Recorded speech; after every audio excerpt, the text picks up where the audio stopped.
Você está ouvindo o Opencast. O Opencast é um oferecimento da Dataware Infraestrutura de TI. A Dataware é uma empresa especializada em cabeamento estruturado e atende todo o Rio Grande do Sul e Santa Catarina. Dataware, seus dados em boas mãos.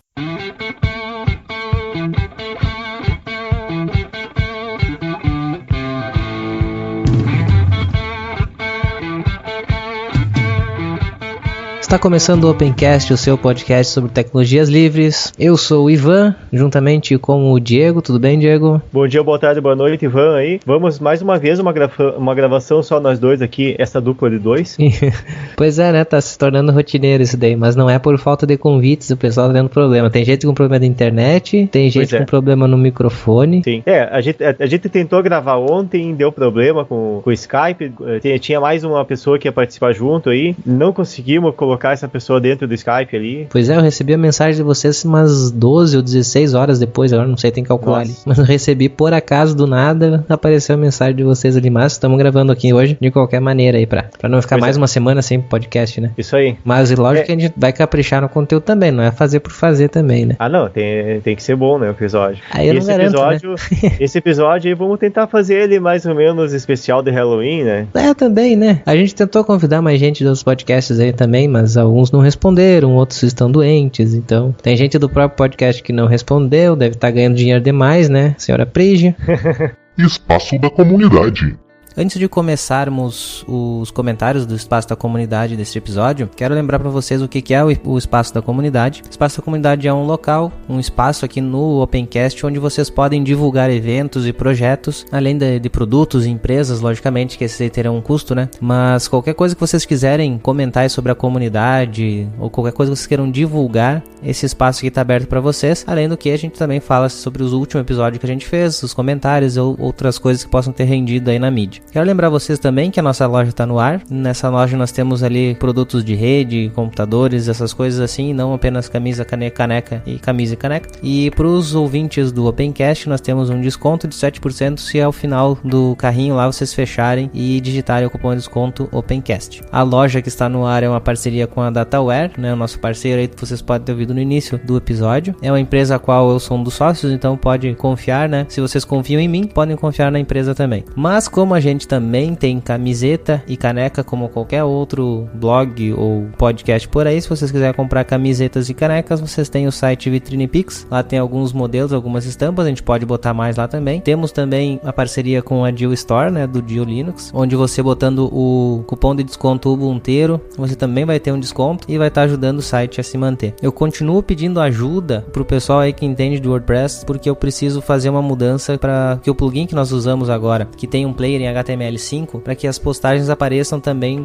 normalmente no site. Hoje elas só aparecem se você acessar diretamente a categoria. Eu já achei o porquê que isso acontece, mas eu não sei como fazer para corrigir. Então, se alguém tiver disponibilidade, por favor, entre em contato. Bom, e agora vamos para os comentários que estão no site. Não recebemos nenhum e-mail dessa vez. O primeiro comentário é do Davi, que ele disse: boa tarde, pessoal, sou novo aqui, vim por indicação do Hackencast. Ótima indicação, né, Hackencast? Sobre a Sarah Sharp, a não ser que eu esteja muito enganado, a polêmica com ela foi esta. Daí ele deixou aqui um link para uma thread, né, da lista do kernel. E Davi e todo mundo aí que tá ouvindo, se vocês querem ver nossas opiniões, nós comentamos sobre essa thread aí durante o episódio. Logo no início ali a gente tem esse comentário, então continue ouvindo aí que vocês vão saber o que a gente pensa disso. O Renato Araújo fez o comentário: em relação ao SteamOS, testei em meu canal. Outras distros como o Xubuntu e Sabayon ainda estão iguais ou melhores que o SteamOS em relação ao desempenho, pelo menos no meu hardware. Vamos ver no lançamento se vão realmente otimizar sua distro para games. Obrigado e ótimo Opencast. O SteamOS ainda é uma grande incógnita, né? Até porque não tem o hardware específico para ele lançado com pessoas usando, né? Temos que aguardar mesmo para ver se isso aí vai para frente. O Tássio Andrade disse: olá pessoal, há algum tempo que não comento aqui no Opencast, porém desde o episódio anterior tinha anotado algo para falar, porém tinha esquecido de comentar. Aproveitar agora e deixar para falar. Sobre o PV6 que foi citado por não é entregue pelos provedores ainda, em um curso do Nick.br que eu participei há 2 meses, focado em provedores e instituições que queriam tirar seu sistema autônomo, uma coisa que foi comentada pelos provedores que já possuem blocos IPv6 e tentavam repassar para os clientes, encontravam o principal problema: os equipamentos dos clientes. Sabe aqueles roteadores domésticos D-Link e TP-Link, abaixo dos 150 R$50. Pois bem, eles com o firmware original não possuem suporte ao IPv6, apenas os equipamentos mais novos que trabalham com redes AC que possuem suporte ao novo protocolo. Agora esperar que o TP-Link, D-Link, Intelbras e outras empresas que vendem equipamentos de rede tomem vergonha na cara e coloquem suporte ou lancem novos firmwares com suporte ao IPv6 para seus equipamentos. Um forte abraço e obrigado pelo Opencast. Bom, tá, se pelos equipamentos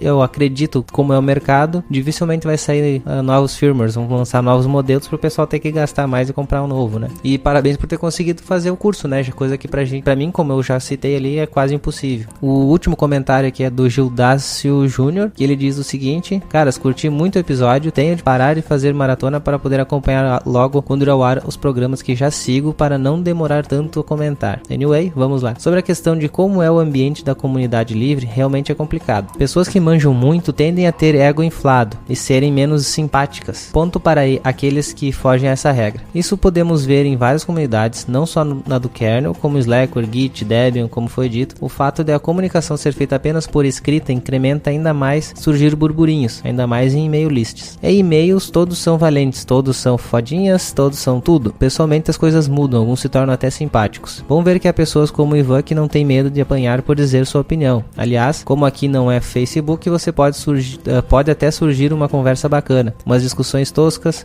Como não estou muito inserido no assunto, digo, não estou dentro da comunidade do kernel em si, prefiro não expressar uma opinião, até pelo motivo de não ter uma opinião formada sobre isso. Quem sabe com mais notícias. Sobre a questão das mulheres na TI em si, falando sobre a questão de machismo e tudo mais, gostei do episódio, ele deixou o link aqui no episódio de um outro podcast, o Dev na Estrada, que aí tem um episódio com 3 mulheres com casos a serem observados. Realmente ri muito e aprendi bastante ao ouvi-lo. Vi um vídeo sobre esse pendrive bomba e a coisa que mais pensei foi, cara, imagina se algum BR coloca aí um desses como dead drop, seria uma pena, não? E deu aqui um PS, né? Pensei que a piada com a Sarah seria C++, não C#. E será que vou fazer algum comentário aqui sem recomendar um outro podcast? De qualquer forma, bom que fortalece a rede. Bom, se eu mesmo já citei outros podcasts aqui pra vocês continuarem o assunto, né? Não só ficar aqui. E quanto mais podcasts vocês recomendarem, melhor, Gildácio. E para de fazer essa maratona aí, que você deve ter pegado alguns episódios muito ruins. Fica só nos últimos aí, que tá pelo menos a qualidade do áudio tá um pouco melhor do que era antigamente. Mas obrigado também por estar fazendo essa maratona. E a minha proposta, né, Gildácio, sempre foi essa. Eu vou falar o que eu pensar. Se eu tô errado, ótimo, alguém vem me corrige. Se tiver um argumento bom, eu mudo de ideia. Se não tiver um argumento bom, eu continuo com a minha ideia. E os outros participantes também são mais ou menos assim, a gente tá aqui para botar o assunto em discussão, ser convencidos do contrário ou não, né? Isso faz parte. Bom, galera, esses foram os comentários. Então, se vocês quiserem participar do espaço da comunidade, vocês podem mandar e-mails para opencast@tecnologiaaberta.com.br ou deixar o comentário no próprio post ali do site, que ele até pode virar uma discussão entre outras pessoas que estão ouvindo. Não esquece aí, se você só tá ouvindo pelo seu agregador, vai lá no site, dá um page view pra gente. Se você quiser colaborar também com o site, não sabe como, além de você baixar o episódio e visitar o site, nós temos lá um link na parte superior direita, escrito colaborar. Lá tem como você fazer doações pra nós, tanto em dinheiro ou até com conteúdo mesmo. Tem como fazer até a colaboração já mensal, como nós temos um colaborador que nos colabora, que nos dá um dinheirinho ali todo mês, já tá programado pra ele. Quem tiver nessa programação mensal aí, tiver já programado um pagamento mensal, vai poder participar do nosso grupo, onde a gente discute os assuntos que vão vir pro Opencast, os assuntos que vão pro site. Então vocês podem conversar com todo mundo que participa aqui, até pessoas que nem estão participando do Opencast, mas estão participando lá do site. Então só fazer aquela contribuição, não importa o preço, qual o valor, a gente vai estar cedendo esse espaço aí pra vocês verem como que a gente organiza as coisas aqui. Certo, pessoal? Obrigado aí, continue ouvindo o nosso episódio, que tem conteúdo legal, inclusive relativo ao primeiro comentário, como eu já falei. Bom, pessoal, vamos lá, né? Falar mais um pouco de notícias aí que aconteceu. Bastante coisa também aí. Eu não recebi e-mails do pessoal aí sobre aquela polêmica lá ainda. Ninguém se manifestou. Comentaram sobre episódios anteriores, mas parece que todo mundo ficou em cima do muro e ninguém falou nada, né? Tô esperando ainda que o pessoal se manifeste aí, que dê opinião se é a favor ou contra. Nos comentários, eu acho que no comentário do último episódio teve uma pessoa só que falou teve uma só. Isso. E se for aquilo lá, já digo, cara, aí eu fiquei com mais raiva ainda, se for aquilo. Eu cheguei a pegar... Eu não tô lembrando de cabeça quem que comentou, eu tô fazendo injustiça em não dizer quem que foi que comentou, mas enfim, está lá nos comentários, todavia, né? Mas enfim, a pessoa, ela publicou, largou um link, que basicamente a lista de e-mails lá, os e-mails, né? Eu não sei thread específica até. É a thread, né? Eu não sei se isso aí já é naturalmente aberto pra qualquer pessoa ver ou se é interno deles, né? Foi o Davi que falou. Davi. Mas essa a thread, ela é aberta pra qualquer pessoa olhar? Sim, eu acho que ele é aberto, assim. Ah, interessante. Não, o fato de ser aberto é muito bom, porque é um pouco... Porque me preocupa um pouco essa forma de não que... A forma que a Sarah agiu, aparentemente, lendo a thread, assim, parece realmente ter sido birra mesmo, mas... não desmerecendo outros casos que acontecem, e são muitos, mas enfim, aparentemente parece ter sido birra, e o fato de estar na thread ali, o que ela alega é que o pessoal não é muito polido, digamos assim. Eu não estou encontrando outra palavra para dizer, mas o pessoal usa uma linguagem muito informal para dentro daquela lista da thread. Na thread específica eles estavam falando sobre um cara que ele é muito grande, é um gigante praticamente. Isso. Né? E daí o próprio Linus disse, né? Não, se é o fulano lá que bota um pet, eu só baixo a cabeça, tipo, mais ou menos assim, né? Tô fazendo uma tradução literal, né? Literal não, uma livre. Ele bota lá, eu vejo que é o nome dele, eu já aceito o commit, pronto, né? Também falou disso aí. Sim. Por causa que o cara é um gigante, assim. Mas, cara, isso é brincadeira, puta que pariu, né? Desculpa, até eu tô falando palavrão aqui, mas se a pessoa não entende isso... É piadinha. Sim. Eu até entendo isso, tranquilo, beleza. O que soa um pouco estranho é o fato de estar num ambiente que tá público, tá se utilizando essa linguagem formal. Então acaba soando um pouco... Pode gerar má interpretação. Então eu discordo um pouco quando o Linus diz, não, o ambiente é esse, vai ser informal assim, e junto seu lado negro da força, né? Ele até brinca, né? Sim. Eu discordo um pouco da forma de conduzir a lista, as threads ali, que como tá público, tá todo mundo vendo, e de certa forma é uma empresa, né? Não é uma empresa que vai ter lucro ali, mas de certa forma é uma empresa, né? É um gerenciamento de um projeto gigantesco, né? Então tá todo mundo vendo aquilo ali, tá desde o pessoal de uma empresa que pode estar injetando muita grana em cima do projeto do Linux, como pode vai ter usuários, vai ter programadores, vai ter muita gente olhando, tipo, tá visível, tá dentro no aquário, digamos assim. Então seria um pouco mais interessante se fosse mais uma linguagem mais polida, uma linguagem um pouco mais contida dentro ali. Ou houvesse uma comunicação ou paralela, ou essa comunicação fosse fechada, aí sim, se fosse um ambiente fechado, tudo bem, não pode ser informal a comunicação. O que eu faço uma analogia seria, por exemplo, as conversas que o pessoal faz dentro de uma empresa, assim, fazendo piada, assim, geralmente são conversas que ficam lá dentro, que se tirar do contexto de dentro lá da empresa, perde totalmente o contexto da situação, então não se sabe se é piada ou se não é piada, se pode ser uma injúria ou não é uma injúria. Eu não sei, eu mesmo sendo livre ali no caso, eu entendi tranquilamente que dali é pura brincadeira. Sim, é fácil de entender isso. Sim. Esse caso específico ali parece ser bem claro, assim, sim. A situação. Mas eu digo o que ela diz. E ela também chegou com os dois pés na porta, né? Qualquer coisa que ia dizer, assim, que ela chegou, até o Linus fez uma piada depois, assim, tá, mas eu tento, aqui dentro da lista a gente tenta atacar, quando eu digo que alguma coisa é porcaria, eu tô falando do código, né? Não tô falando da pessoa. Sim. Ele deixou claro isso. Eu discordo um pouco da forma de agir do Linus, de ele falar, por exemplo, esse código é uma porcaria, volta lá e faz de novo. Mas eu tinha professores da faculdade que me falavam isso. Sim, eu discordo um pouco disso porque tu não tá incentivando a pessoa a melhorar a produtividade dela ali, ó. Sim, concordo contigo. Não é a melhor forma de passar essa informação. A informação poderia ser passada que o código realmente não estava bom e teria que ser refeito, mas não precisa ser estúpido, né, pra passar a informação. Mesmo atacando o código, indiretamente tá atacando a pessoa. E se diz que se alguém chegar e falar, por exemplo, ativa, se alguém chegar e falar nos comentários ali que esse podcast aqui é uma porcaria. Já falaram. É uma coisa que, não é Eu questiono legal, né? O que exatamente é uma porcaria. Pois tá uma droga isso aqui, enfim, ou mesmo que a pessoa seja muito técnica e diga, isso aqui tá uma porcaria, o som do podcast, os participantes são ruins, enfim, Tô só falando mal do podcast agora, né? Mas enfim, a pessoa fala isso e nós, como principalmente você ali, a gente não vai gostar disso, não vai ser produtivo num primeiro momento isso aí. Sim, não, concordo.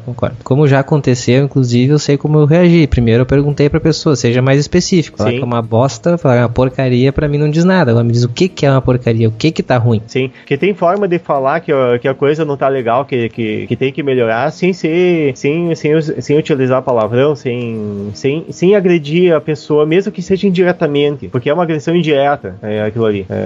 Pelo menos eu entendo como isso, que a pessoa vai ficar puta quando vai ver isso aí, porque às vezes a pessoa tava ali com tanto esforço desenvolvendo aquele código, e a pessoa recebe, esse código tá uma porcaria. E quem já escreveu pro kernel... A pessoa vai se morder, né? Sim, quem já escreveu pro kernel sabe que qualquer esforço ali dentro, o cara não... A não ser um que outro iluminado ali, mas pra entender o código e fazer algum código ali que funcione, mesmo que seja tosco mesmo, o cara tem que se esforçar bastante. Daí chega o cara, se esforça lá, faz o máximo que dá e chama o código de porcaria e é complicado. Pois é, aí o Linus, ele, no caso específico daquela thread, eu posso estar falando a maior besteira do mundo porque eu só acompanhei aquele ponto específico da thread.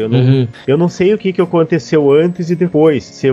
Que ele teve um momento que ele... Quer dizer, não foi daquela thread específica, mas foi um exemplo que a Sarah colocou o link dizendo que eu não lembro pra qual programador que foi, mas o Linus falou, esse código tá uma droga, vai lá e faz de novo. Basicamente isso. Enfim, eu não sei se o código realmente tava uma droga, se o cara não se ligou que ele tava quebrando o espaço do usuário ali, ou não, enfim, ou se tava sendo proposital isso aí. Enfim, eu não sei dessa informação, se era ou não realmente válida a questão, mas o fato de estar criticando isso, às vezes a pessoa tava fazendo com tanto empenho ali, a pessoa simplesmente não percebeu, devido à bagunça que é o código, não percebeu que tava quebrando o espaço do usuário em determinado ponto. Então, daí tá sendo injusto com a pessoa, né? Se foi uma situação dessa. Acho que vamos fechar por aqui isso aqui e vamos chamar o pessoal pra discussão de novo, né? Mais uma vez, deem suas opiniões, faça ali como o Davi falou, que mostrou uma thread ali da lista, né, do kernel. Sim. Como que é, mas deem a opinião de vocês também, o que vocês acharam sobre isso, né? Aí, também agradecer ali o Davi agora, né? Isso eu também vou agradecer antes, eu já devo ter agradecido antes, né? Back to the Future aqui. Então, eu já devo ter agradecido lá no espaço da comunidade, que o Davi chegou aqui pela indicação lá do Hackencast, que é um podcast aí do meio que parceiro da gente, né? A gente sempre tá se indicando, o pessoal aí vai voltar também a participar aqui, né? Sim. Eles estão fazendo uma série sobre sistemas embarcados, né? Bem acho que terminaram agora? Eles fizeram 2 episódios, não sei se foram só esses 2. Eu acho que sim, acho que agora eles encerraram. Tem conteúdo pra muito mais, mas eles acho que encerraram nesse segundo. Tá. Bom, vamos pro nosso episódio para este episódio. Não vai dizer nem da quinzena, nem da semana, mas vamos para esse episódio agora. Vamos começar a comentar um pouco das notícias aí que a gente tem. Vamos começar com a principal aqui sobre o computador que não tem segredos. Pois é, já que começamos falando diretamente, a gente falou ali do Hackencast, aí a gente falou de hardware, de sistemas embarcados. Vamos continuar falando em hardware e vamos falar de um notebook. Acho que dá pra chamar de notebook, né? Pelo que eu vi aqui, é um notebook. É um computador. Com em inglês um laptop. Enfim, é um computadorzinho pequeno, mais ou menos um formato de notebook, apesar que eu não vi o teclado. Mas enfim. Deixa eu ver se não tem. Acho que tem teclado, sim. Eu não cheguei a ver a foto dele com o teclado, mas enfim. Vamos achar, porque a notícia é gigante. É bem grande. Mas enfim, é um computadorzinho assim, uma tela mais ou menos do tamanho do notebook. E ele é um pouquinho mais espesso e tem todas as placas lá dentro. O diferencial dessa máquina é que, a princípio, todo o hardware ele é livre. Ou pelo menos, não exatamente o hardware livre, o processador, ele é um ARM Cortex A9, rodando 1.2 GHz. É o processador que roda em celular, isso aí, não é? Sim, é um processador de celular. Isso, um processador de tablet de celular, rodando que ele é de 32 bits. Ele tem 4 GB de RAM embutido no SoC dele, né? Pelo que eu entendi, tá embutido no SoC.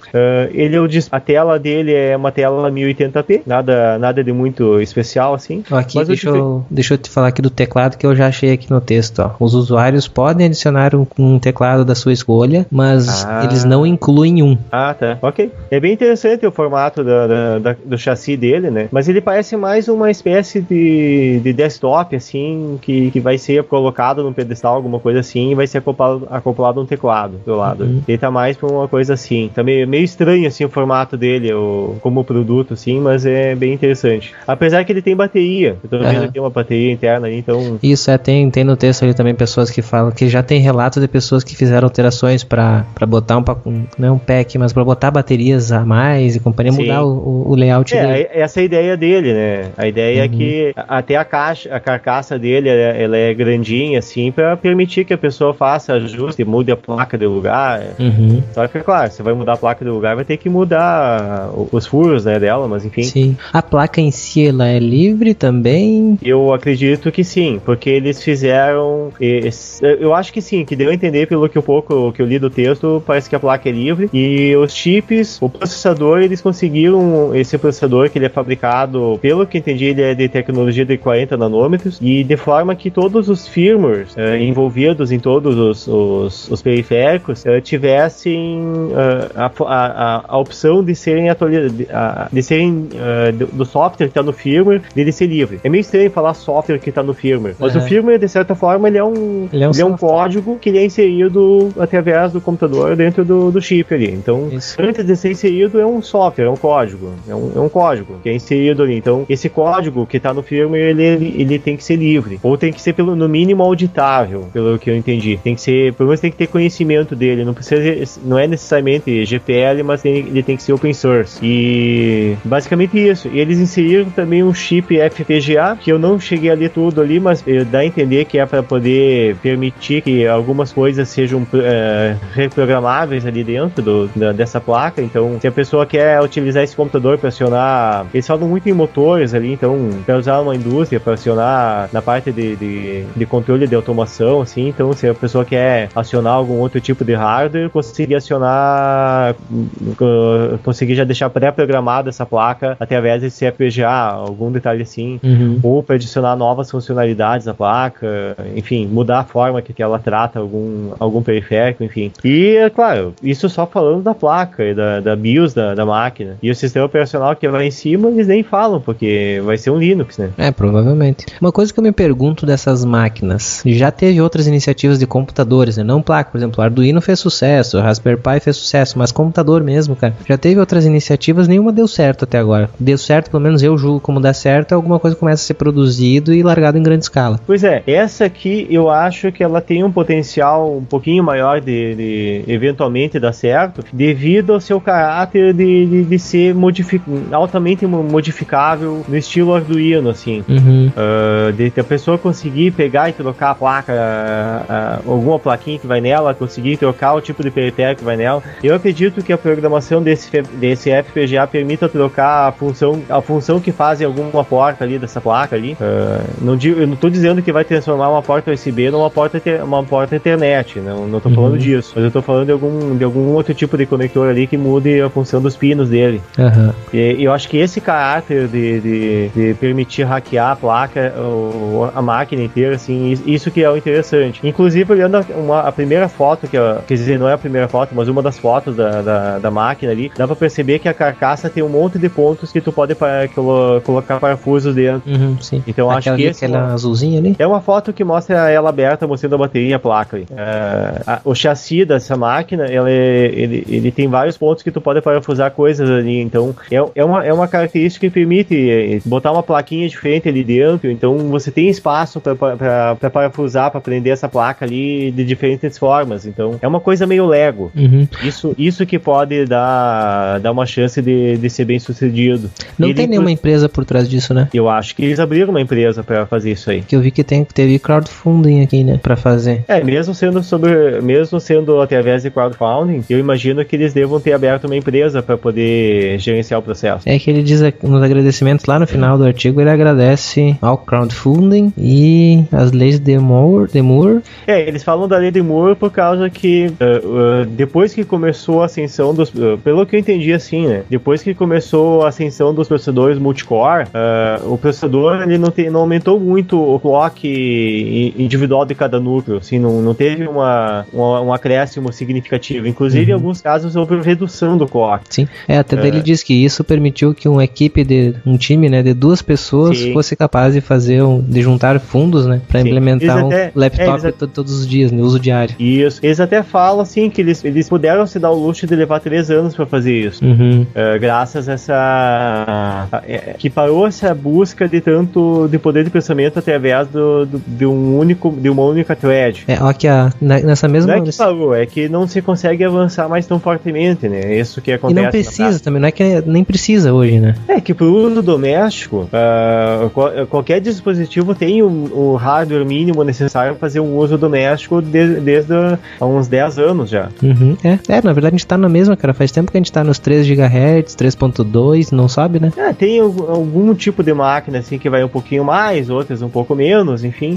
Mas digamos assim, o computador médio tá ali no ou 2 ponto alguma coisa ou 3 ponto alguma coisa. Claro que tem mudanças de arquitetura dentro, isso aí influencia muito. E daí o clock nem interessa mais tanto, né? Eu não tô falando nem de ser o fato de ter múltiplos núcleos, eu tô falando dentro de um único núcleo. A forma que as instruções são buscadas na memória, toda a hierarquia de memória, então o processador pode não ter evoluído muito, mas os outros dispositivos estão evoluindo. Sim. Então a própria ascensão dos discos SSD, né? Até estranho falar disco SSD, mas porque não é disco, né? Não é disco, né? É chip. Mas enfim, a própria ascensão do SSD, que acelerou muito a busca dessa memória, né? Da memória secundária. Então, a própria memória RAM, a forma de acesso dela, pode ser que o chip continue sendo o DDR3, mas mudou a forma dele estar conectado à placa-mãe. Não é mais aquele pente do DDR3, é uma outra forma de conectar. O metal que é usado também tem mais... otimizado, vai a velocidade. Muda todos esses outros aspectos, assim, que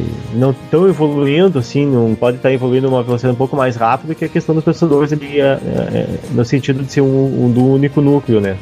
E as aplicações para uso doméstico, claro, enquanto tiver disponível poder de computação, o pessoal que desenvolve software sempre vai dar um jeito de conseguir atolhar mais coisas. Isso é fato. Enquanto tiver máquina sobrando, o pessoal vai conseguir dar um jeito de atolhar, de criar software que vai usar toda a CPU da máquina, os recursos de processamento dela, né? Sempre vai ter como utilizar tudo, né? Cara, tem outra coisa que eu ia perguntar e acabou que lendo aqui eu acabei pegando a informação, né? O que é livre nesse laptop? Tem aqui os esquemáticos, o layout da placa, o Mechanical Design Files. O que seria? A parte da Mechanical Design Files deve ser a própria carcaça, aquele dispositivo que abre como se fosse um porta-mala, assim. Sim. Bom, continuando o kernel, os drivers e aplicações, os programas são tudo. Tá explicando pro ouvinte aí que não... Eu falei assim que abre como se eu fosse um porta-malas. É um gabinetezinho pequenininho, assim, vamos dizer que tem 1,5 cm de altura, esse gabinete, mais ou menos do tamanho do notebook, e a tampa dele, assim, que tem a tela em cima, ele tem esse gabinete que tem todas as placas, e em cima tem a tela. E a parte que tem a tela, ela levanta, mais ou menos como se fosse aquelas camas que tu levanta ela e tem tipo uma espécie de amortecedor que segura a cama levantada. Tem um amortecedor, tem uma imagem ali que tem um amortecedor, ele aparece bem. Sim, ele aparece bem, mas o ouvinte que não tá vendo, né? E depois o ouvinte também pode abrir os links e olhar, né? Recomendamos que entre no site também, né? Não fique só ouvindo, dê uma olhada, dê um view lá pra nós, page view pra gente. Sim, também. Pois é. Né? Mas enfim, ele é um gabinetezinho que ele abre ali pra pessoa ter um acesso mais facilitado. Como se fosse um capô de carro. Isso. Acho que a melhor analogia pra dizer é como se fosse um capô de carro. Assim, tu levanta o capô e ele fica ali em 45 graus o capô e tá o motor lá embaixo. Legal, cara. Eu não sei só se eu aposto ainda, porque eu vi tanta coisa falhar. Mas vamos manter aí informado o pessoal. Vamos ficar de olho nessa iniciativa e vamos ver se ela realmente vai pra frente. Sim, eu fico com o pé atrás ainda. A ideia é legal, mas eu não sei, eu não vi nada falar a respeito de preço. É verdade. Então, não sei se vai... o que faz se tornar um equipamento assim que vai ser utilizado para o pessoal hackear é preço, principalmente, né? Por que o Arduino fez tanto sucesso? Que é absurdamente barato. Isso, o preço dele com certeza fez toda a diferença. O Arduino, diversas outras essas placas de prototipagem, para fazer projetos caseiros, assim, né? O que faz elas venderem bastante é por fato de ser barato. Então a pessoa assim, vou comprar uma plaquinha dessa aí pra ver qual que é aí, pra fazer, piscar uma luzinha aí, vamos. E a pessoa se dá o luxo de gastar um pouquinho ali pra ver qual que é da placa, né? E se é um equipamento mais caro, a pessoa, não, pera lá, vamos ver tem que ver se isso aqui vai ter futuro ou não, ou se o que eu vou utilizar vai valer a pena mesmo, porque é um investimento maior. Bom, vamos aguardar e ver o que acontece. Eles falam que $2.000 cada unidade. na campanha Nossa. de crowdfunding. Nossa senhora. E cerca de 500 pessoas compraram essas unidades, né, iniciais, né? Mas é um preço bem salgado mesmo. Pois é, imagina fora da campanha quanto vai ser. Pois é bem caro. Isso aí é um mau indício. Eu compro uma Steam Machine antes de comprar isso aí. Pois é.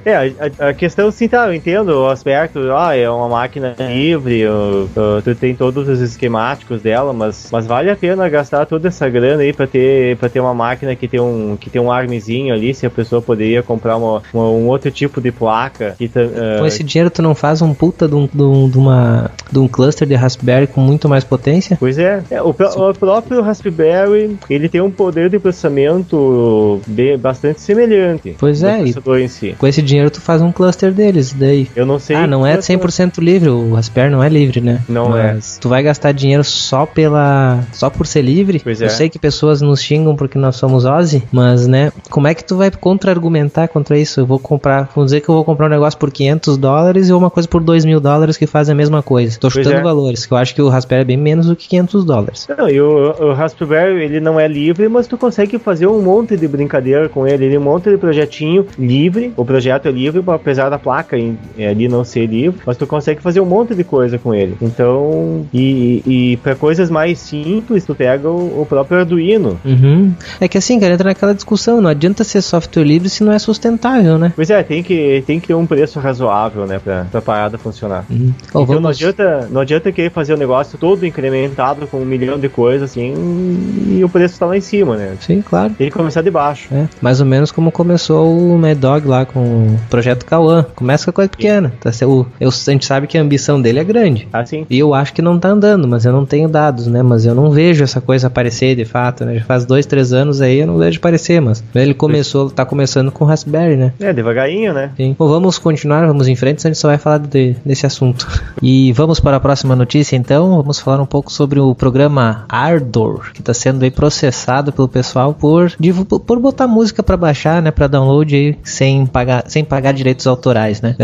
Essa notícia aqui, ela não era nem para estar entrando aqui, né? Eu tinha quase tirado essa notícia da nossa pauta, mas eu mantive ela depois de pensar um pouquinho, porque ela leva a gente a pensar um pouco sobre programas gratuitos e programas free, na verdade, né? Com as músicas a gente não, mas tem muita gente que costuma acreditar que a música se tá ali facilitado para te baixar porque ela é de graça, e ela pode ser, só porque ela tá ali de graça tu pode baixar, né? Bom, mas vamos à própria notícia aí. Fala aí um pouco, Diego, sobre essa notícia. Então, é um serviço, esse Aurals ali, aparentemente é um serviço que ele pega, ele utiliza várias APIs, cerca de 120 APIs, que ele vai coletando áudios de outros serviços de streaming, ou enfim, serviços de streaming de forma geral, torrent, enfim. Pega, YouTube, por exemplo, até também ele pega, né? Que estão no YouTube, no Vimeo, SoundCloud, enfim, ele pega várias faixas que estão nesses outros e entrega através de protocolo BitTorrent para o celular. O problema é que isso não está legalizado, tanto que é um uso,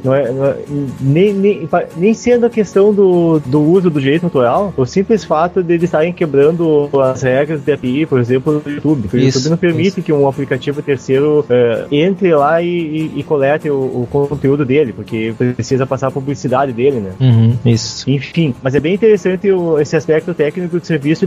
O aspecto técnico até que é interessante. Ele consegue fazer a distribuição através de BitTorrent. O BitTorrent eu considero um protocolo fantástico, porque ele descentraliza a distribuição. Isso é muito bom isso aí, porque quanto mais gente estiver baixando, mais rápido fica. É contraditório, mas funciona. Só que tem o aspecto ruim do BitTorrent, que ele é muito utilizado para fazer pirataria, né? Devido às suas características de criptografia e o próprio fato de ser descentralizado, né? Mas enfim, é um serviço aí que agora tá com apenas bastante lag. Três grandes gravadoras aí, né? Que entraram com processo judicial contra a empresa desse serviço. Apenas a Universal, a Sony e a Warner, né? Só coisa pequena. Né? Coisa pequena. Ele é mais ou menos como o balde de pipoca da música, né? Que não pode falar o nome do balde de pipoca. Deixa eu ver o que tem mais dela, que acho que era isso mesmo que tinha dela. É isso. Assim, eles estão correndo assim o risco de pagar uma pequena multinha, né, de $3 milhões em indenizações. Coisa pequena. Mas o pessoal lá diz que acredita que não vão ser, dizem assim, ações judiciais vazias não vão deter a inovação, né? Aí é aquele negócio, eu acho, entra também, o que tu acredita acredita que é e o que realmente é.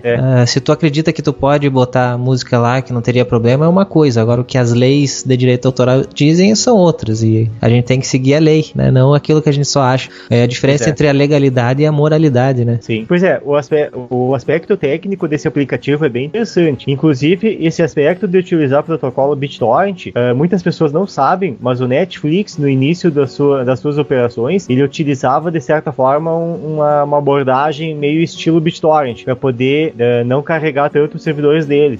Só que eu acredito que por questão de direito autoral que eles tiveram que parar de usar.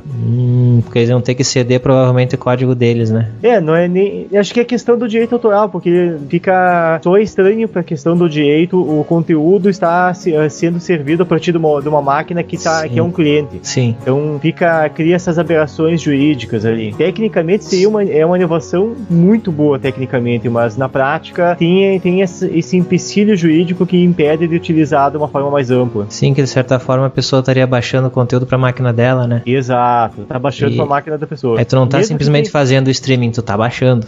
Mesmo que esteja criptografado, só que não vale. Interessante pra chamar atenção. É uma situação mais ou menos análoga ao que acontecia até um tempo atrás com o pessoal que quer sinal de TV a cabo. Acontece também, mas de uma forma um pouco diferente. Mas antigamente o pessoal ficava pensando, o pessoal que pirateia TV a cabo, principalmente via satélite, o pessoal alega assim, não, mas o sinal tá caindo na minha casa, eu só tô pegando esse sinal e dando um jeito de decodificar ele. Só que não é bem assim, né? Tu pegar o sinal que tá aberto, tu pode. O que tu não pode é fazer exatamente o decriptografar, né? Pois é, quebrar o sinal não dá, né? Na nossa lei, no Brasil, no caso, né? Pegar o sinal que tá em radiofrequência não é crime. Agora, se ele tá protegido, que tá criptografado e tu decriptografa ele de maneira ilegal, sem ter o direito a fazer isso, aí tu transformou em crime. Pois é. Bom, vamos pra próxima notícia? Vamos lá. Essa próxima notícia aqui, eu acho que o Ivan é a pessoa certa pra poder comentar sobre ela, né? Pois é. A Caixa Econômica Federal está distribuindo um aplicativo próprio para Ubuntu, Debian e Linux Mint, ou seja, derivados do Debian. Eu acho que tem para RPM também. Eu acho que tem a versão RPM também dele, não é só Debian. Não? Eu acho que não tem versão RPM, é só um pacote.deb. Só Deb?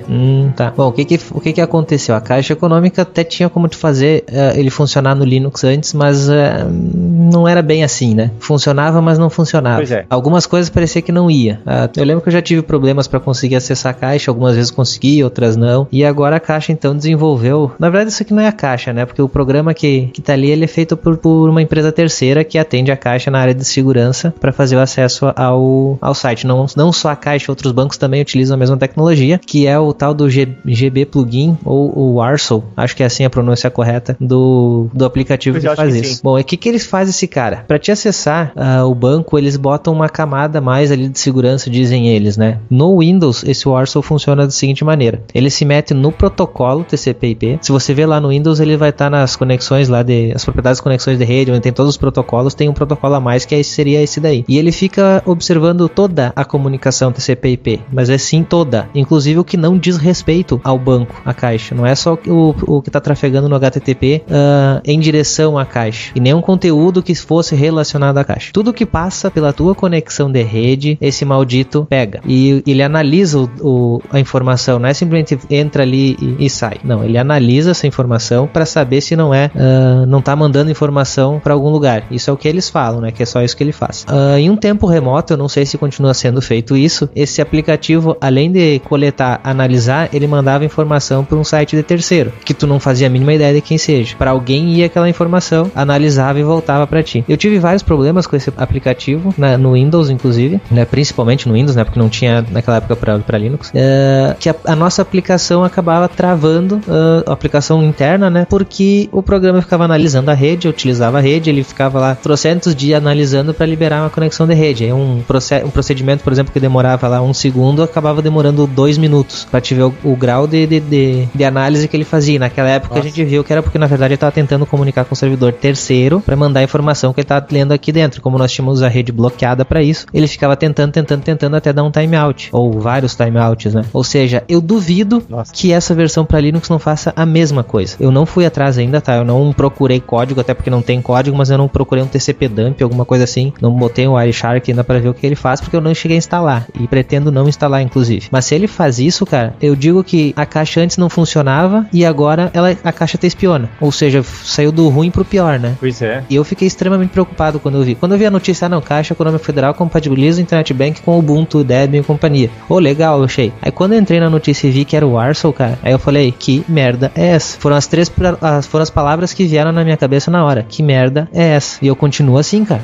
Eu não sei se o pessoal em casa percebe o perigo que tá atrás desse programa, né? No caso, pensar assim, ó, o meu banco agora funciona, né? Mas a que preço? Ao preço da privacidade da pessoa, né? Pois é, eu achei bem preocupante isso. Inclusive, até seria... Eu vou entrar em contato de novo com a Caixa, porque a Caixa me respondeu outra vez. Eu vou perguntar sobre detalhes desse Warsaw. Duvido que vão me passar algum detalhe técnico, né? Mas na época eles me passaram, pelo menos, alguma informação sobre a compatibilidade deles com Windows. Tem até lá no Ubuntu uma postagem com a resposta da Caixa. Eu vou deixar aí o link pra vocês verem o que eles responderam na época. Eu vou pedir também nesse Warsaw. E se eu conseguir em tempo, eu já posto também no comentário desse episódio. Se não, vai ser num próximo episódio ou até um post exclusivo pra falar sobre isso. Mas pensem bem antes de dizer que ótimo que a Caixa agora compatibilizou o sistema, porque o preço é alto demais, pelo menos pra mim. Pois é muito, muito ruim isso aí, porque tecnicamente o aplicativo, se é necessário criar uma conexão segura entre o banco e o banco, tá?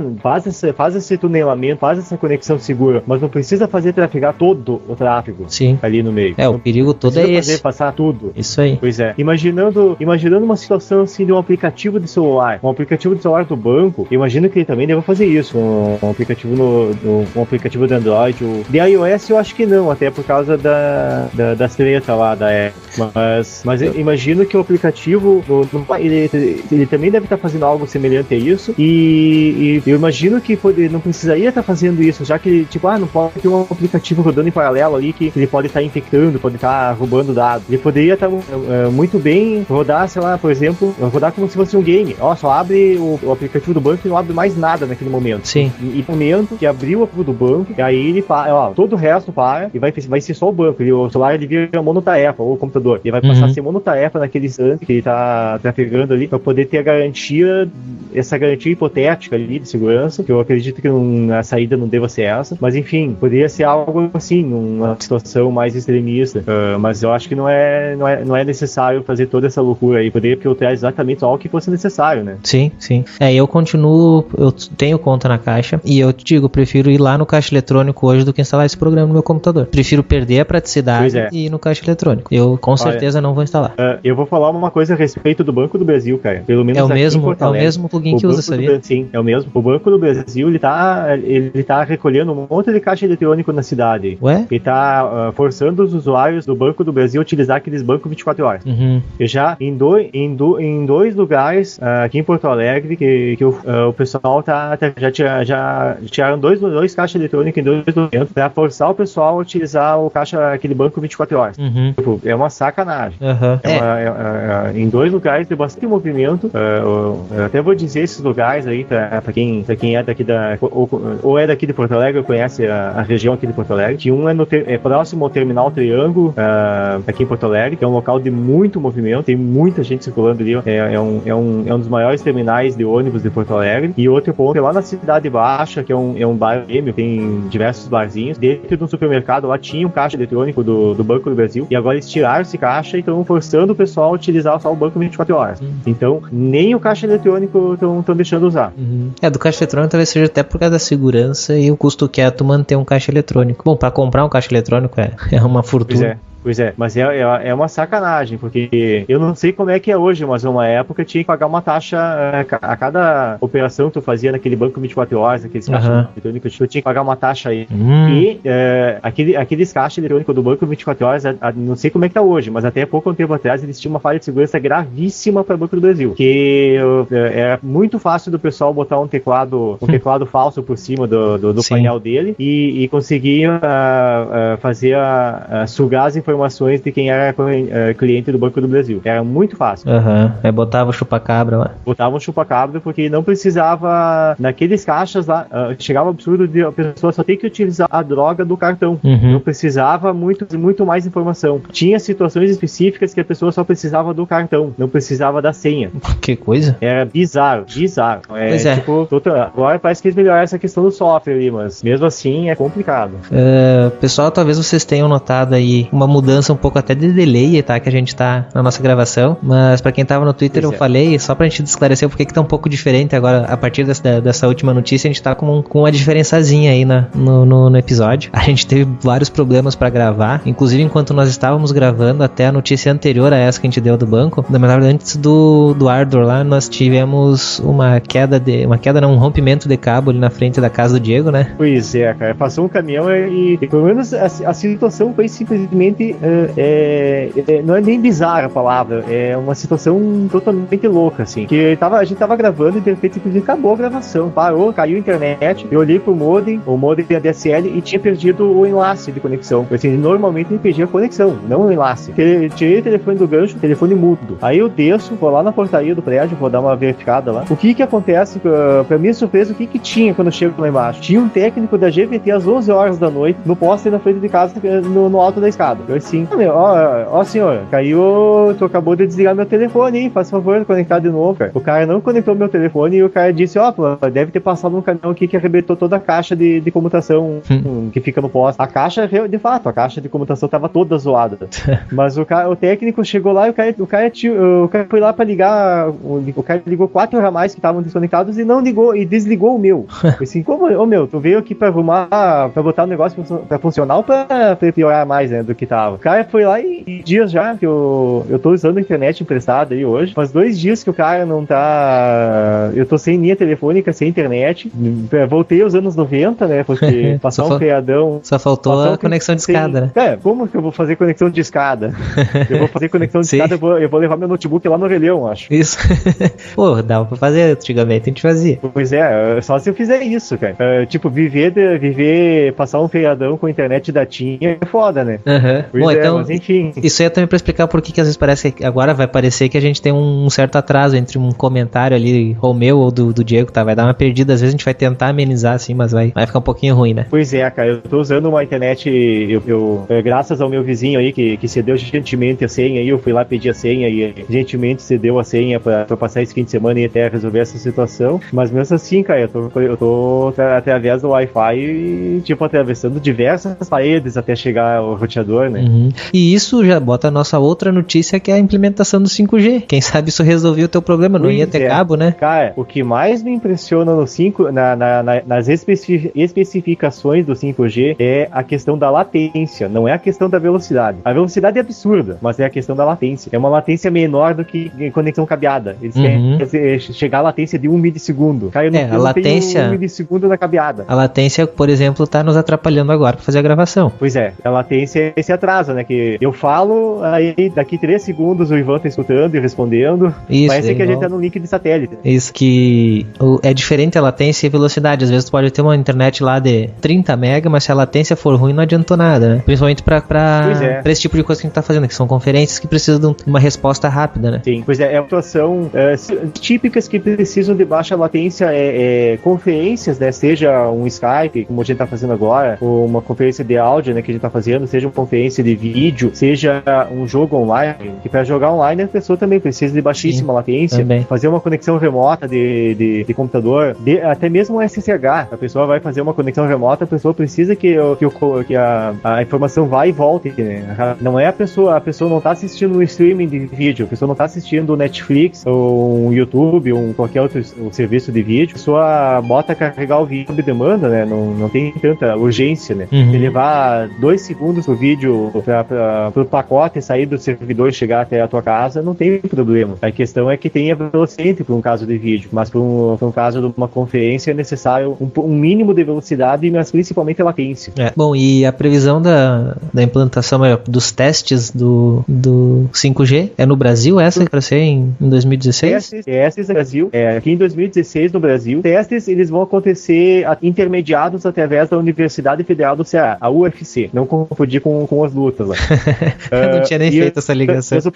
E as operações, a ideia é que comece a entrar em operação aqui no Brasil lá por 2020. A questão, assim, a pessoa pode até se perguntar, a gente já a questão da latência é uma ótima justificativa para entrar o 5G em operação, né? Mas outras justificativas seriam porque a rede 4G, eles dizem aqui na matéria que em pouco tempo a rede 4G já vai estar saturada.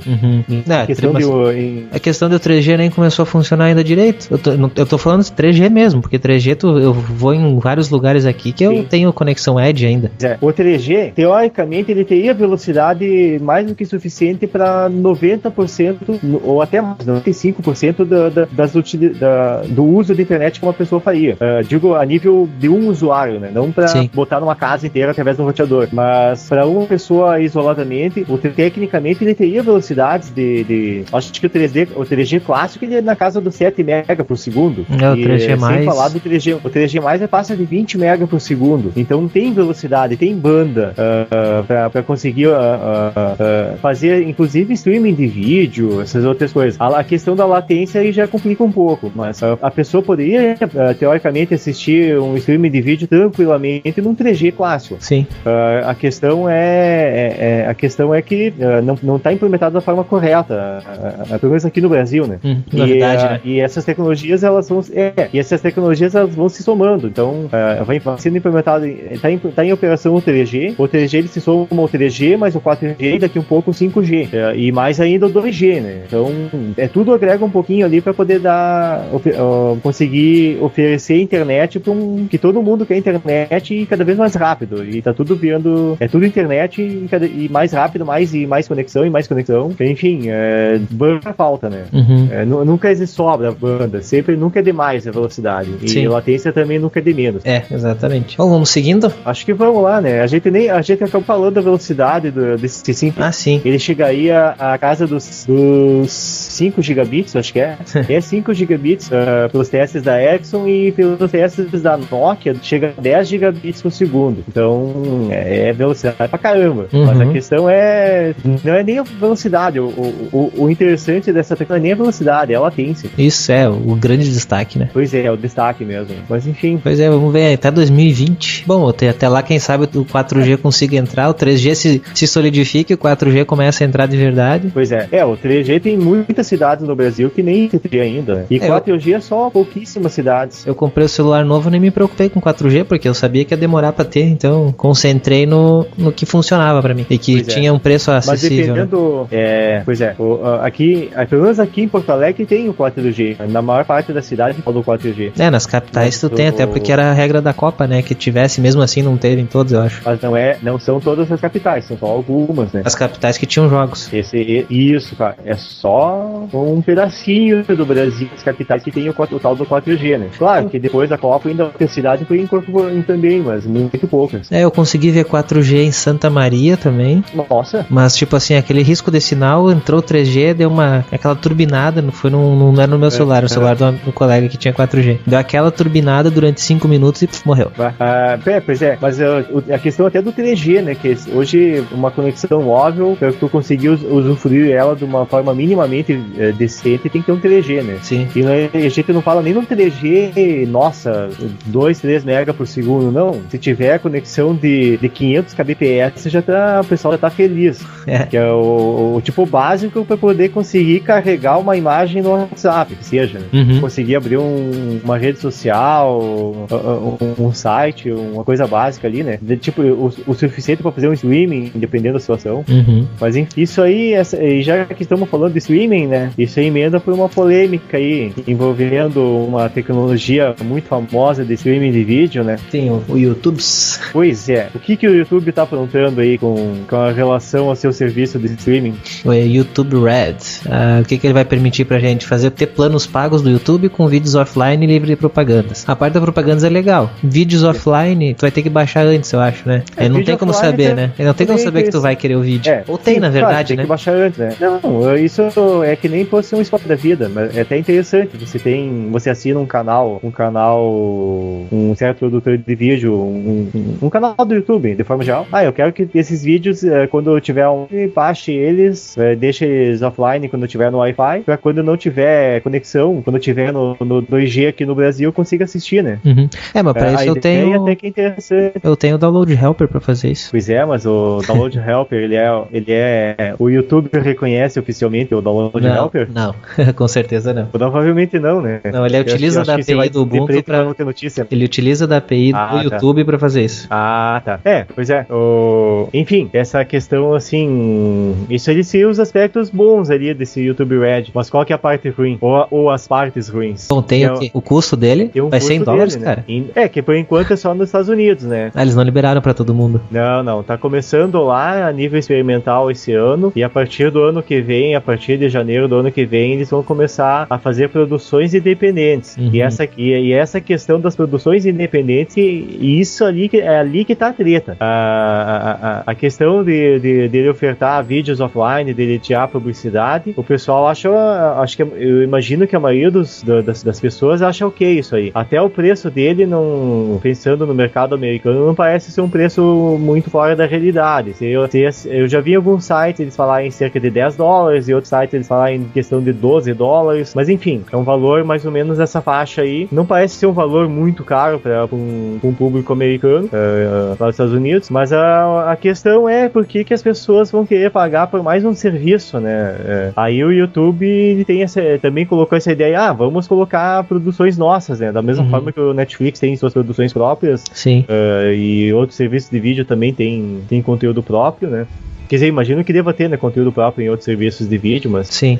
O YouTube ele quer fazer pegar canais de vídeo dele e fazer com que esses YouTubers eles criem conteúdo fechado para esse serviço. Só que qual que é a treta? Esse conteúdo ele vai ser fechado, vai estar só dentro desse paywall, né, dessa barreira de pagamento, né? E esse pessoal, tipo, não é a galera assim, eu quero participar dessa modalidade, não. São youtubers famosos que estão sendo, de certa forma, pressionados, assim, no melhor aliciados, no melhor estilo filme de máfia italiana dos anos 70, anos 80, assim, ao melhor estilo disso. O pessoal tá sendo, claro, a questão de aliciar de forma violenta nada a ver com isso, né? Mas eles estão sendo aliciados economicamente a participar desse programa, porque o pessoal participa dessa modalidade do YouTube Red, ou os vídeos que esse pessoal produz não podem ser mais monetizados.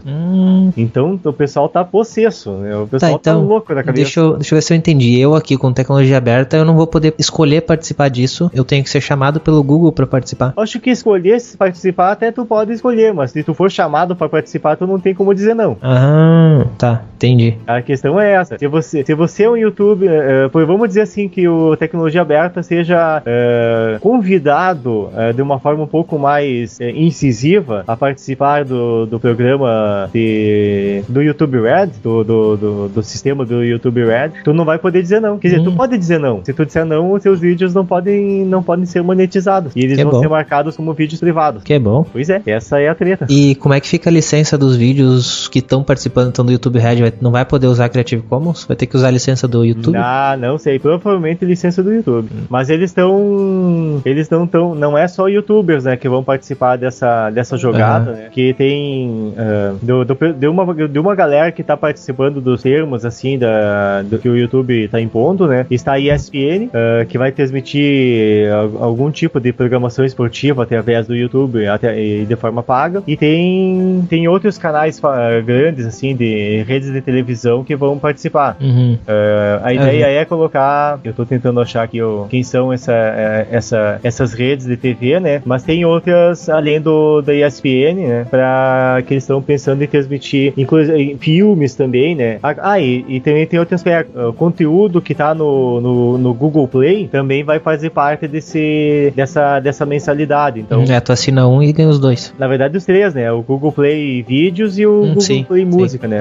Isso. Então a ideia é unificar isso aí. Isso aí é a única coisa, assim, que tenta tornar esse preço de $10 mais agradável, assim. Tipo, não agradável a questão do valor, mas a quantidade de conteúdo que se paga, o custo-benefício, né? Tenta tornar o custo-benefício pro usuário final um pouco mais interessante. Só que pra quem é produtor de conteúdo, fica complicado, né? Com certeza. Pois é. Ou seja, quem é chamado pra participar não pode dizer não, né? E isso aí fica aquela dúvida. A pessoa é chamada pra participar, a pessoa só vai poder produzir pro YouTube fechado ou vai poder produzir de forma aberta também? Sim. Aí como é que fica a parada? Eu acho que aí temos que esperar as próximas interações desse caso aí pra ver como é que vai funcionar. Bem preocupante isso mesmo que tu levantou agora. Se fechar e eu não puder fazer conteúdo aberto também. Pois é. E aí que tá a importância do tecnologia aberta não tá, por exemplo, ou não ser um podcast ofertado única e exclusivamente ou através da tecnologia do YouTube. Não tá lá, tá os arquivos lá no servidor, os arquivos MP3 no caso. Então os arquivos MP3 lá no servidor que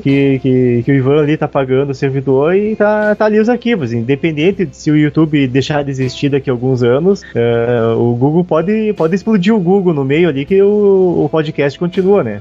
Pelo menos enquanto eu tiver dinheiro pra pagar, tá tranquilo. Sim. Enquanto eu tiver dinheiro pra pagar o servidor, a tecnologia aberta continua, né? Isso aí. Bom, vamos aguardar aí as próximas iterações desse caso pra ver o que acontece. Pois é. Vamos ver essa experiência lá nos Estados Unidos, como é que vai, e ver como é que isso aí vai vir pro Brasil. Se vier pro Brasil. Mas acredito que sim.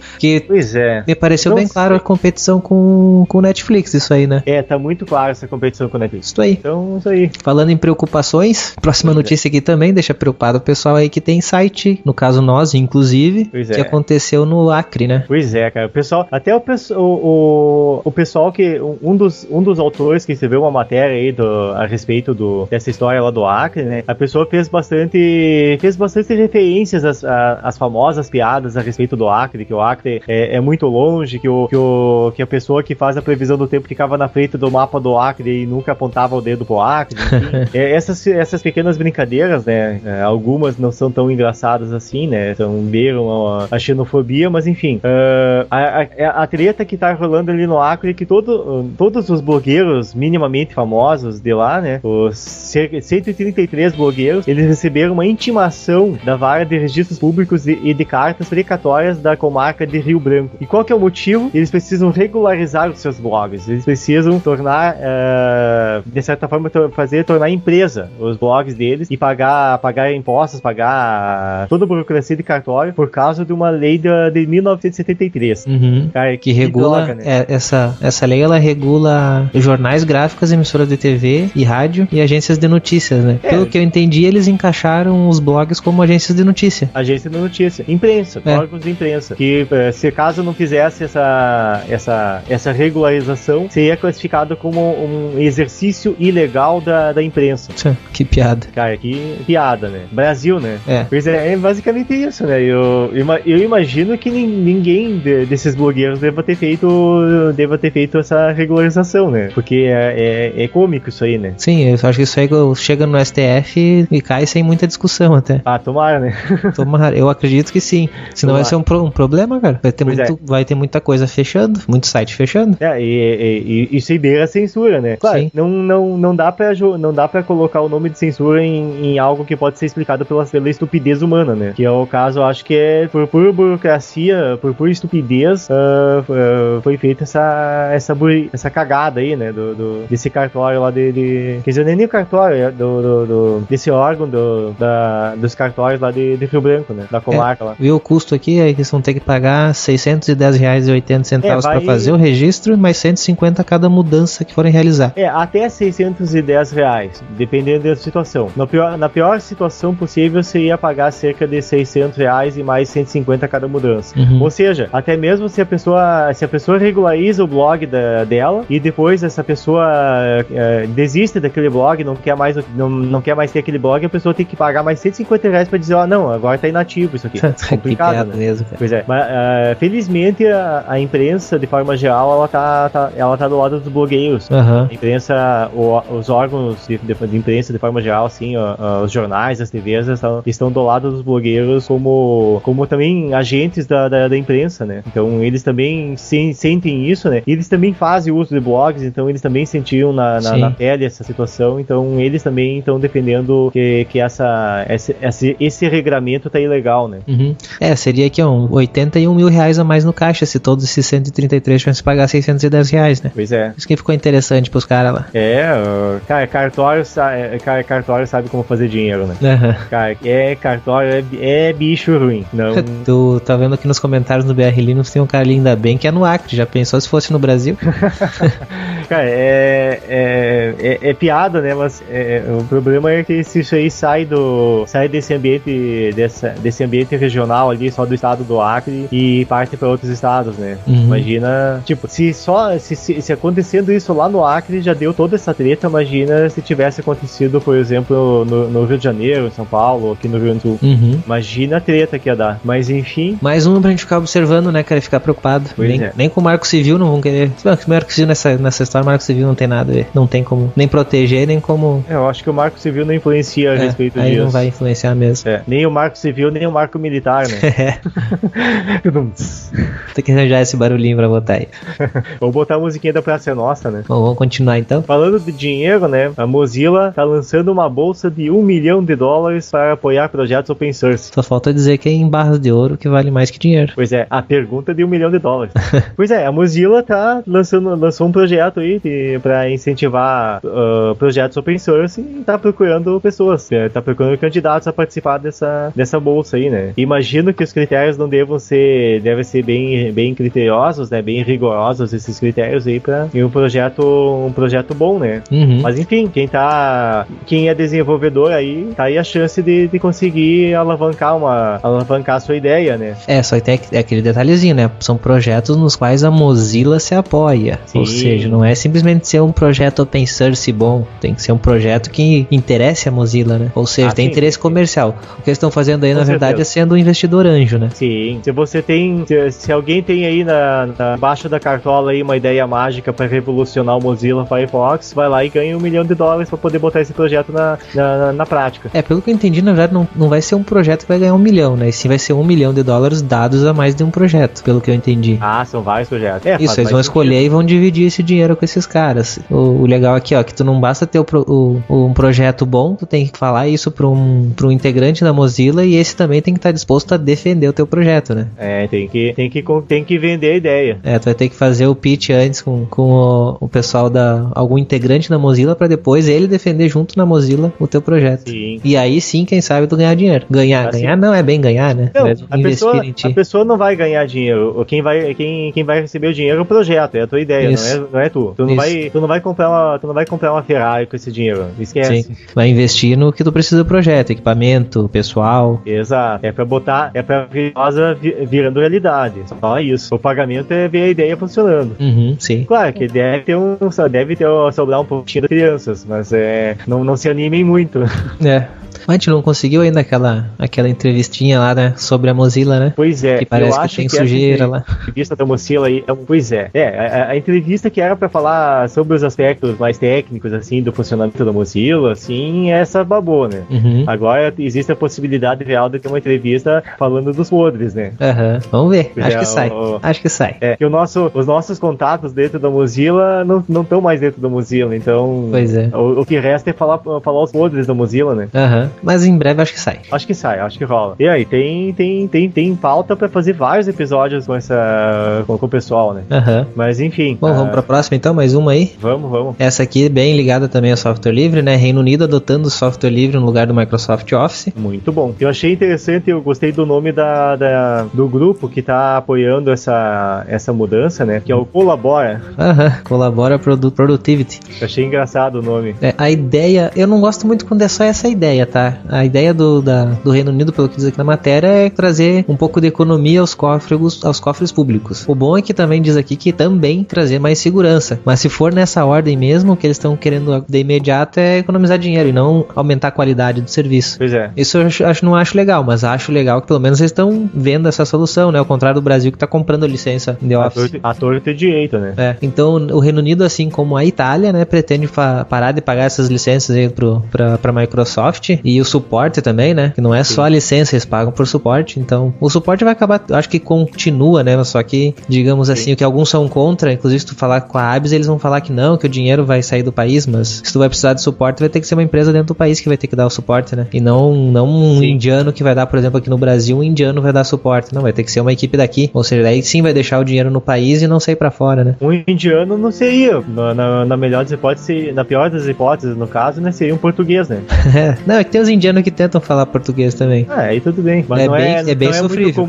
Não é muito comum falar em português fora do Brasil, Portugal e mais alguns outros países pequenos. É que eu falo isso porque eu vi um relato de uma pessoa que entrou com contato com o suporte, era suporte em português, e um indiano começou a falar com essa pessoa, né? E, bom, chegaram à conclusão que era melhor eles tentar falar em inglês, mesmo com o sotaque dos dois, era mais fácil eles se entenderem do que o cara falando em português. Nossa, cara, alguém devia ter gravado essa conversa, cara, deve ter sido muito engraçado. Bom, mas aqui, vendo mais detalhes, o que eles querem usar não é simplesmente o LibreOffice, né? Eles querem usar o serviço que seria o Cloud Suite, que seria uma versão do LibreOffice integrada com aplicações em nuvem. Esse Cloud Suite seria uma plataforma de software que ainda seria criada, que aparentemente não existe hoje essa plataforma. Que seria, na verdade, mais ou menos o LibreOffice na nuvem? Sim. Existem, não é novidade a ideia de botar o LibreOffice na nuvem. Existem protótipos já de fazer um funcionamento dele através da nuvem. Eles funcionam de uma forma muito semelhante não, mas é algo muito próximo ao ter um servidor de LibreOffice instalado numa máquina e fazer acesso via VNC. É algo muito próximo a isso hoje ainda, nesses protótipos. É algo que tu ainda vai ter a interface sendo transmitida remotamente através de um janelamento, alguma coisa assim. Então, ainda não tá bem resolvida essa questão da interface, né? Tanto que o LibreOffice, eles estão namorando há um certo tempo já em fazer uma interface mais moderna, estilo Ribbon, assim, mas tá saindo.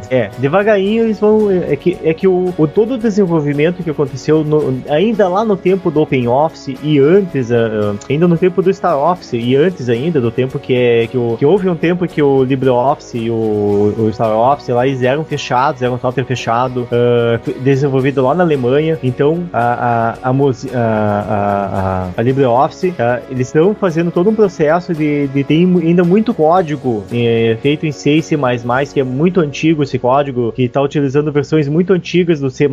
Estão refazendo esse código. Eles têm muito código que estava comentado ainda em alemão, estava escrito com o nome de variável em alemão, então estão ajustando esses pedaços aí. Já expurgaram o Java também, né? Isso, claro, não é uma coisa de hoje, isso já acontece há vários anos já, todo esse trabalho de modernização no código, né? E também em cima disso tem a questão da interface. A interface gráfica do LibreOffice, ela tá fortemente conectada com o seu próprio código. Então, não é fácil pegar e tirar fora a interface e colocar uma outra interface. Não é fácil desacoplar uma coisa da outra. Está muito conectado uma coisa com a outra. Sim. Então isso vai levar vai levar ainda um certo tempo de trabalho para fazer essa nova forma de interação com o LibreOffice, né? Que é necessário até para fazer a utilização dele em dispositivos móveis e através da nuvem, né? É isso aí. Ótima notícia vindo do Reino Unido. A notícia de certa forma é muito boa, né? Esperamos que o Brasil um dia se ligue de novo, né? Porque agora a coisa descambou de novo. Começou a ir bem e de repente descambou de novo. E para terminar o episódio hoje, temos 3 notícias aí na sequência relacionadas ao Ubuntu. Sim. Agora não sei nem qual que seria a ordem, deixa eu ver. Primeiro aniversário, né? A primeira aniversário, a segunda o lançamento da versão corrente, né? A versão atual. E a terceira a respeito do lançamento da versão seguinte, a versão LTS, né? O ano que vem.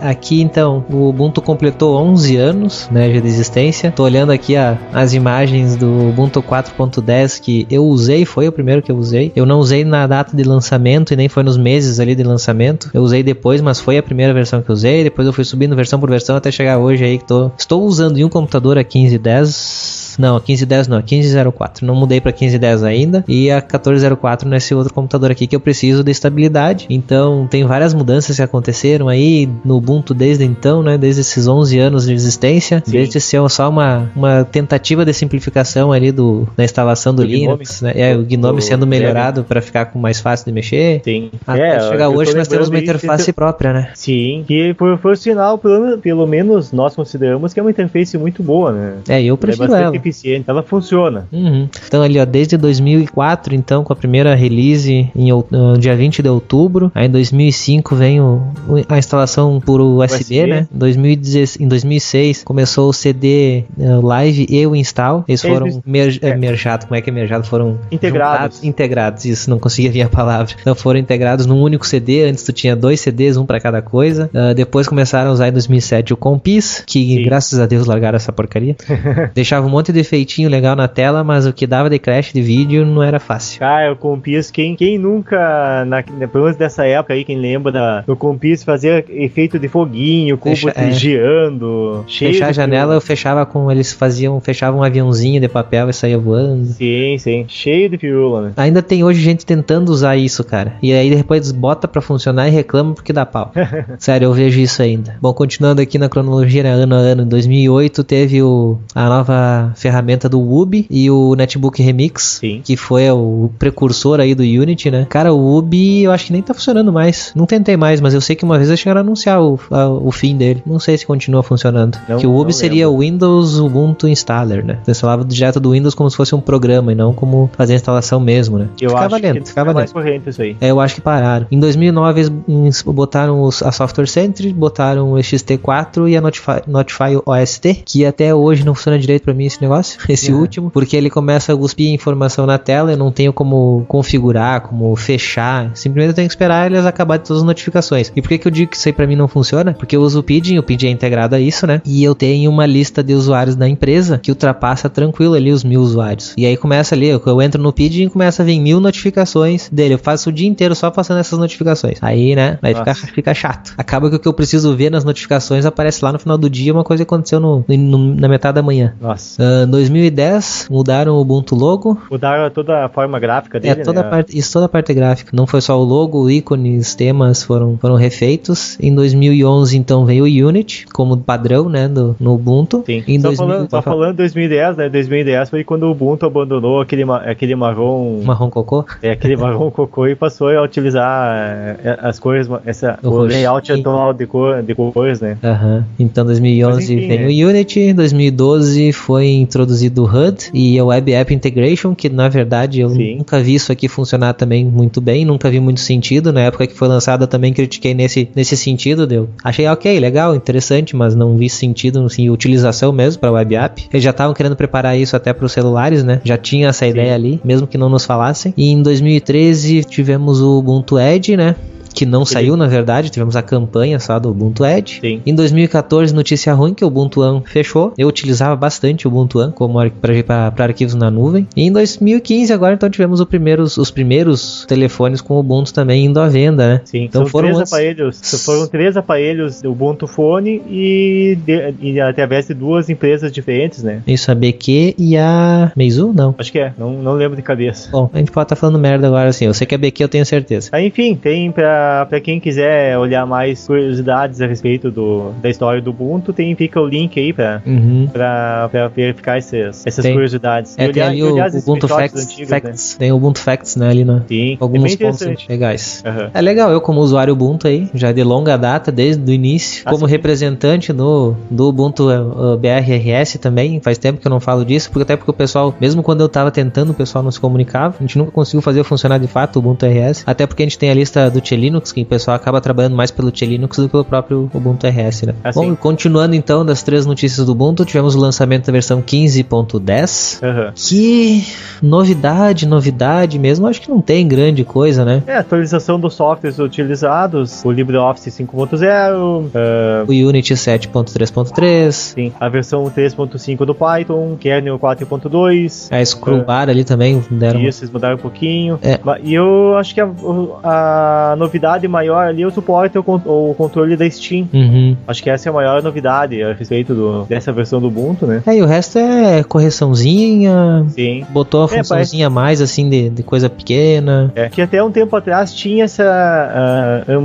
até algum tempo atrás tinha a questão de as versões não LTS eles utilizarem como se fosse um laboratório para as versões LTS. Não tem mais tanto isso agora. Eles estão deixando mais redondinhas as versões não LTS também. Parece que chegou na estabilidade. Eles estabilizaram em funções e agora estão só mantendo e corrigindo. E também tem a parte que eles estão concentrando no Ubuntu Phone, né? Sim. Pode dizer que não, mas eles estão concentrando sim esse desenvolvimento lá. Sim. Aí acaba sendo só mais refinamentos, assim, e a versão estável mesmo é a LTS, né? Isso. E já tem nome anunciado, né? Que vai ser a versão X, né? Isso. O nome dele vai ser Xenial ou Zenial, agora não sei, né? Deve ser Zenial Zeros, já que o X a versão 1604, né? Que Vamos ver o que o Google fala de pronúncia aqui. Pois é. Vamos ver o que ele diz. Zenial Zeros. É o que tem de novidade. É o que tem de novidade a princípio, assim. Não tem muita especulação aí tendo na versão LTS. A LTS tende a ser uma versão mais estável, né? Eles geralmente não mexem. Não é tanta novidade, é só refinamento. Mas dizem que o Mir e o Unity 8 estarão presentes. Não sei com o padrão, mas tem grandes chances que seja só na 1610. Mas há grandes chances do 1604 já vir com a disponibilidade do Mir e do Unity 8. Com uma maturidade razoável, né? Pois é. Talvez apareça o Unity 8 no 1604. Meio arriscado, né? Porque se é pra colocar o Unity 8... É que assim, cara, é complicado e não também, porque... Bom, complicado com certeza. Mas é perigoso eles não lançarem, porque aí tu vai ter mais 2 anos sem essas novidades. Né? Sem essas novidades também. Pois é. Tu tem que estudar bem qual dos riscos é melhor, né? Tu inovar já... Sim. Ou esperar mais 2 anos. Ou esperar mais 2 anos pela maturidade e chegar um concorrente e te matar, né? Pois é. Pelo jeito, eles perderam a oportunidade de colocar agora no 1510 o Unity 8, né? O Mir, ele já vai meio que tentando ali, de ladinho ali, aparecer ali pra se confirmar, até para o pessoal testar, mas eu acho que o Mir ainda vai levar um tempinho pra entrar na... Quer dizer, tomara que entre já nessa LTS aí, né? Nem que seja só pra teste. Nem que ele vá amadurecendo ao longo do ciclo de vida dela, né? Sim. Pra que aí sim, na versão lá na 1804, em 2018, que o Unity 8 e o Mir já estejam maduros, né? Isso. Só pra finalizar, já que a nossa pauta foi cumprida, eu não falei daqueles podcasts brasileiros que falam software livre, né? Não, depois que tu mandou a matéria, eu acabei dando uma olhada. Pois é, a gente foi citado ali pelo Paulo Santana lá no phls.com.br, né, o site Software Livre Brasil, sobre podcasts brasileiros que falam de software livre ou GNU Linux. E aí o Paulo Santana ali falou sobre alguns podcasts, né? Então ele citou o Opencast, o Hackencast, o Castalho Podcast, o Databasecast, Geocast, Guanacast, Nerdcast e Cast, né? e também um em inglês, né? Que seria o Free as in Freedom. Só que, cara, eu fiquei bem agradecido, cara. Gostei bastante do que ele falou da gente, né? Até vou ler aqui o que ele nos falou sobre o Opencast, né? Ele botou a descrição que a gente tinha botado no site, que eu nem lembrava que existia essa descrição. E que o Opencast é gravado por um grupo coordenado pelo Ivan desde 2011. Nesse momento existem 56 episódios disponíveis e pelos temas discutidos nos programas e frequência das publicações, dá pra afirmar que o Opencast é hoje o principal podcast para quem gosta de software livre e GNU Linux. Cara, brigadão ali pro Paulo Santana por nos dar esse status, né? Pelo menos ali pra ele, esse status aí de principal podcast sobre o assunto, né? No Brasil. Assim, muito bom. E os outros também, cara. Olha, eu recomendo os outros, tá? Pra quem não conhece o Hackencast, vou deixar o link pro Hackencast, o Castalho, que é feito pelo Og também, né? O Hackencast lá pelo Magnum, que já participou aqui com a gente também. O Castalho, o Databasecast nunca entrei em contato com eles, mas já ouvi. O Databasecast é mais, de vez em quando eles falam sobre alguns bancos de dados que são open, né? Mas não é a ênfase deles. Não é o foco. O Geocast, que ele grava lá de vez em quando, né? O Jonathan lá do GeoLinux. O Guanacast, ele tem alguns episódios relacionados a software livre. O Nerdcast tem um, que na verdade só comenta sobre open source, mas não quer dizer que ele seja sobre open source. Acho que ficou mais pra indexar, eu acho, esse aqui, né? No Google. O Nerdcast, pra poder chamar o pessoal aqui. E o Free as in Freedom é um podcast em inglês também, que é gravado desde 2010. Na verdade, o que me fez fazer a gravação do Opencast foi o Free as in Freedom, que eu achei ele em inglês, então eu procurei algo semelhante em português e não achei na época, tanto que tem um ano só ali de diferença deles pra nós, né? Sim. E como eu não achei nada, eu pensei, por que não fazer, né? Pois é, já faz tempo, né, que estamos aí nessa de gravação, né? Pois é, agora é mais estabilizado do que nunca, né? Ah, sim, cara, já fazem 4 anos, né? 4 anos, com idas e vindas, quase cancelamentos, mas tamo aí. Pois é, quem nunca, acho que pouquíssimos podcasts acabam tendo uma regularidade constante desde o início, né? É, ainda mais quando não se faz de jeito nenhum isso como negócio, né? Depois Não que eu não queira, mas ele não é meu negócio hoje, o Opencast, nem o site. Pouquíssimos podcasts, assim, que não tem cunho comercial, ou pelo menos não dão lucro, né? Que conseguem realmente se manter, né?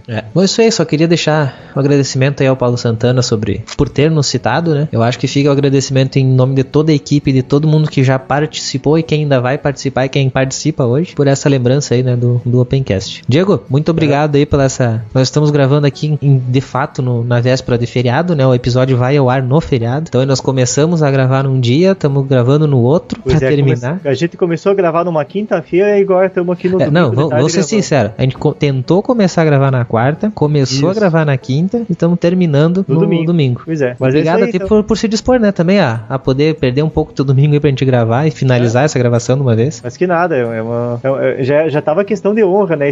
Pois é. Esse Opencast de Dia das Bruxas, né? Aconteceu tudo errado que podia acontecer. Era mais 2 participantes pra estar presente, que também não deu. Teve gente que caiu, a internet chegou a começar, eu comecei a passar algumas instruções e caiu a internet, não consegui mais voltar. Teve outro que não funcionou o microfone e foi cheio de zebra esse aí. Esse é o episódio especial de Halloween, né? Então tá, Diego. Obrigado por ter participado. Quer dar algum recadinho aí também? Agradeço a paciência dos ouvintes aí que estão escutando até esse momento aí e até o próximo episódio. E agradeço o Ivan também aí, né? Isso aí, então. Obrigado a todo mundo que ouviu até agora, então, e até o próximo episódio do Opencast.